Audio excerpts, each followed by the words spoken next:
ભાલ પંથકમાં છેલ્લા 15 દિવસમાં 50થી વધુ પશુઓની ચોરીની રાવ। વલભીપુર તાલુકાના ભાલ પંથકના ગ્રામ્ય વિસ્તારમાં છેલ્લા 15 દિવસથી પશુઓની ચોરી થતી હોવાના અનુસંધાને પશુપાલકો અને માલધારી વલભીપુર પોલીસ સ્ટેશન ખાતે રજૂઆત કરવા પહોંચ્યા હતા। ત્યારે હાજર પોલીસ અધિકારી દ્વારા ન્યાયની આશાએ ગયેલ 70થી વધુ લોકોને બેસાડી રાખ્યા બાદ ચોર આવે ત્યારે ફોન કરજો તેમ કહી કાઢી મૂક્યા હોવાનો પશુપાલકો અને માલધારીઓએ આક્ષેપો કર્યા હતા।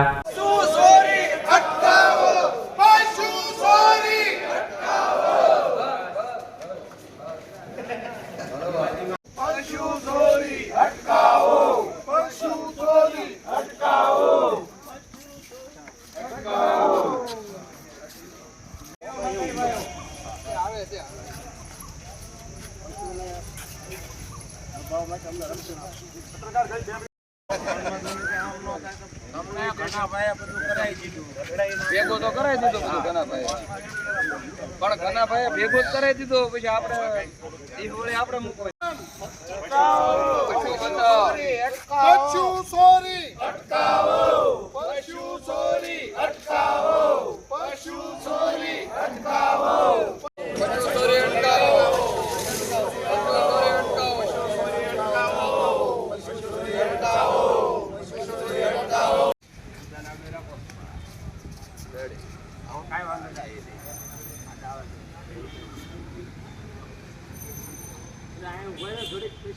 આખી રાતના ઉજાગરા થાય છે અને રાતનો છે ને આ પશુ ચોરીની હેરાનગતિ બહુ છે।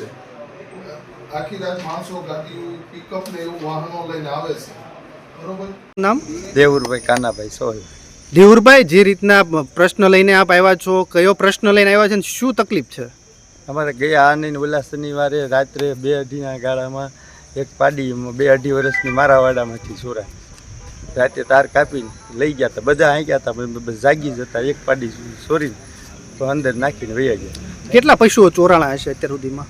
અત્યાર સુધીમાં એ તેદી અમારે એક રાતમાં 3નો બનાવ હતો અને એ પછી કેટલા બનાવ બન્યા છે? પછીના અત્યારે એમના વાહે દેખાય છે, પણ હજી પછી બધા જાગે છે એટલે અંદર। મારું નામ ભરતભાઈ બેસિંગભાઈ ચાવડા। ભરતભાઈ, હાલની અંદર તમે અહીંયા આવેદનપત્ર આપવા આવ્યો છો, કઈ બાબતનું આવેદનપત્ર છે, શું કહે છે? રોજ ચોરાય છે, ગાડીઓ આવે છે, કોઈ હાથમાં આવતું નથી ને પોલીસ સ્ટેશને પણ પહેલાં જાણ કરેલી છે, પણ હજી અત્યારે કોઈ તપાસ કરી અત્યાર સુધીમાં નથી। હજી હાલમાં કોઈ પેટ્રોલિંગમાં અત્યાર સુધી કોઈ ગાડી સાહેબની આવી નથી।